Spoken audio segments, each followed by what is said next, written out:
Día 23 y continuamos acá con nuestro avance en Administración 2. Muchas gracias nuevamente por la compañía. Y bueno, pues vamos de inmediato a lo que vinimos, a aprender un poco más acerca de estas estructuras orgánicas. Y en este momento les voy a mostrar una estructura que es muy, pero muy interesante y que es muy utilizada hoy por hoy. Se llama la estructura matricial. ¿Qué de características tiene esta estructura matricial? Miren, fíjense muy bien. Acá tenemos varios proyectos, A, B, C, D. Y acá tenemos a los especialistas dentro de alguna actividad. Por ejemplo, el jefe de diseño, el jefe de ingeniería mecánica, ingeniería eléctrica, hidráulica y metalúrgica. ¿Qué es lo que sucede? Tanto A como B o C en determinado momento pueden necesitar de repente de un ingeniero mecánico. Entonces, todas estas personas van a conocer todos los proyectos y todos los proyectos van a conocer a todas estas personas.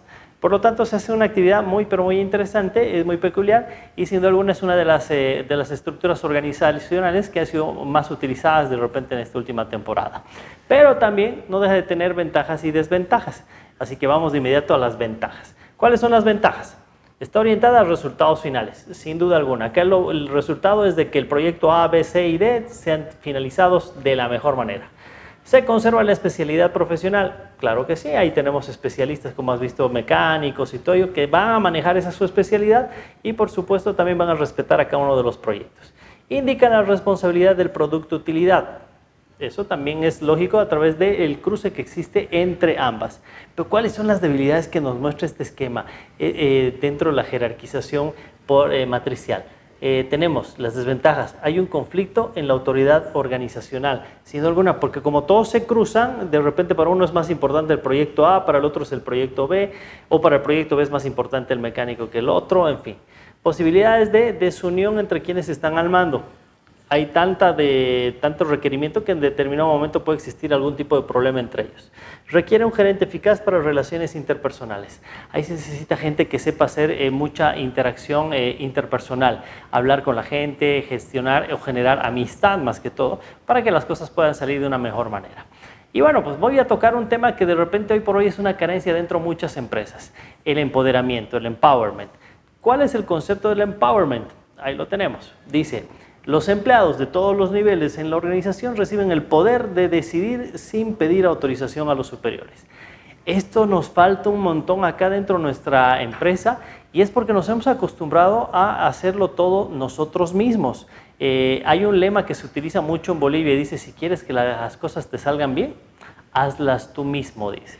Y eso ya no es muy cierto dentro del campo empresarial. ¿Por qué? Porque tenemos que aprender a confiar en nuestro personal, tenemos que aprender a asignar las responsabilidades a ellos y ellos tienen que tener también la capacidad de empoderarse y de dar solución sin la necesidad de buscar a un jefe o a un superior para estar solicitando el permiso.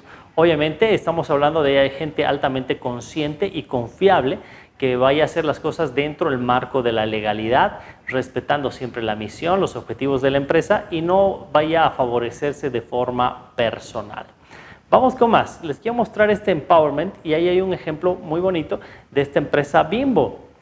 Bimbo cuenta con grupos de empleados que se encargan de un producto. Estos trabajadores son responsables de la mejora del producto en cuestión y del método del trabajo. ¿Se dan cuenta de esto? El empleado está a cargo del método de trabajo. ¡Qué interesante!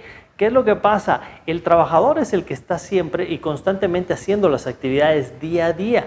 Por lo tanto, es el trabajador el que puede tener una idea o una solución a un problema que de repente ha sido eterno dentro de la fábrica, pero que nunca se lo vio. Y como el trabajador siempre está ahí viendo cómo se hace, de repente, si yo le asigno algo de empowerment, él podría darle la solución. O de repente podría brindarme un nuevo tipo de producto o servicio a ser comercializado por la empresa. Entonces es muy importante este tema del empowerment al interior de la empresa.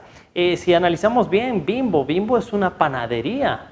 Y mucha gente acá en nuestro país tenemos a muchos panaderos que dicen: yo nunca voy a poder crecer porque soy dueño de una panadería. Oye, pero Bimbo hizo un negocio pero interesante y mira, parte de la estrategia es esto, el empowerment hacia sus empleados, para que ellos también puedan dar solución a muchos problemas. Dentro de esto, veamos qué más tenía Bimbo. Dice: así el equipo está comprometido con la mejora de la calidad en el proceso de información y de estrategias de negocio. Cuando yo le doy el empoderamiento a mi empleado, se siente parte pues, de la cadena de mando, se siente parte de esa gran familia y por lo tanto habitualmente vamos a tener gente mucho más comprometida al interior de nuestra institución. Entonces el empowerment es algo muy importante para poder aplicar al interior de nuestras empresas. Hablemos un poco más acerca del organigrama. ¿Qué es los organigramas? Todo lo que hemos estado viendo dentro de las estructuras son organigramas y es la representación gráfica de la estructura de la organización, nada menos y nada más que eso. Simplemente la representación gráfica de nuestras estructuras. Y el organigrama responde a varias cositas dentro de por medio, ¿no?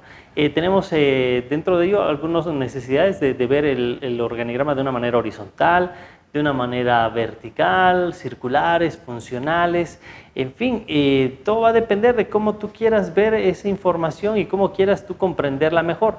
No hay una estructura recomendada para X tipo de empresas porque la estructura orgánica, los organigramas se los hace de manera intencional. Eres tú el que lo va a estructurar según las necesidades y a los objetivos o planes que tenga tu negocio.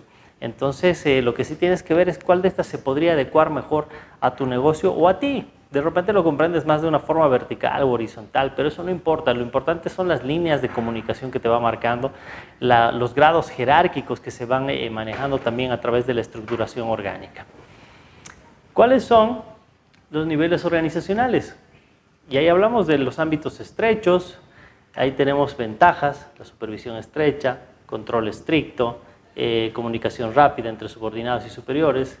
Las desventajas, los superiores tienden a involucrarse en exceso en el trabajo de los subordinados, muchos niveles administrativos, altos costos para numerosos niveles, excesiva distancia entre el nivel más bajo y el más alto.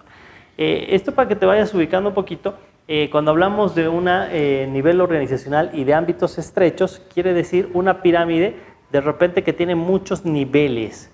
Cuando tiene muchos niveles esta pirámide, obviamente se vuelve en una carga muy dura, se vuelve muy burocrática y te va a generar todas esas desventajas que te mencionaba. Pero a la vez te va a manejar muchas ventajas, como habíamos dicho, de repente la supervisión estrecha, o sea, el gerente general ya no tiene que supervisar a 50 o 100 trabajadores, sino simplemente a 2 gerentes que están a cargo del manejo de las demás actividades. De igual forma, el control va a ser mucho más estricto porque yo voy a poder apretar a esas 2 personas porque solo tengo 2 por controlar. Pero ojo, esas 2 personas se encuentran dentro de un área administrativa, por lo tanto el costo, el nivel salarial va a ser mucho más alto que un simple trabajador. Por lo tanto, este tipo de estructuras se convierten en estructuras bastante caras. Acá tenemos el ejemplo, organización de ámbitos estrechos. Lo que les decía, se va generando niveles. Mientras más niveles exista, más burocracia va a haber. Mientras más burocracia haya, entonces el relacionamiento, imagínense, comunicacional de esta persona hacia acá va a ser muy complicado. Pero de él acá, y es muy fácil. Entonces existe mucha relación más fácil, más vinculada, más rápida de repente en ese momento, pero a la vez también hay que tener mucho control. Y eso cuesta y mucho. Veamos los otros niveles organizacionales y hablemos de los ámbitos amplios, que esta ya es un tanto al revés. Como ventajas, los superiores están obligados a delegar. Claro, porque van a tener muchos obreros, entonces tienen que delegar funciones. Deben establecer políticas claras para que la gente sepa entender qué es lo que estamos buscando como empresa. Es necesario seleccionar a subordinados con sumo cuidado. ¿Por qué? Porque el trato va a ser casi directo, entonces necesito que la gente realmente esté pero muy comprometida. ¿Cuáles son las desventajas que nos presenta este tipo de estructuras? Los superiores se convierten en cuellos de botella. Hay tanta gente que puede necesitar de repente la ayuda del gerente que todos van a ir al mismo tiempo y este gerente va a colapsar.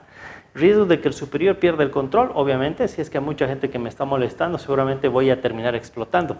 Y se requiere de administradores de calidad excepcional, claro, porque tienen que aguantar todo lo que vas a ver acá.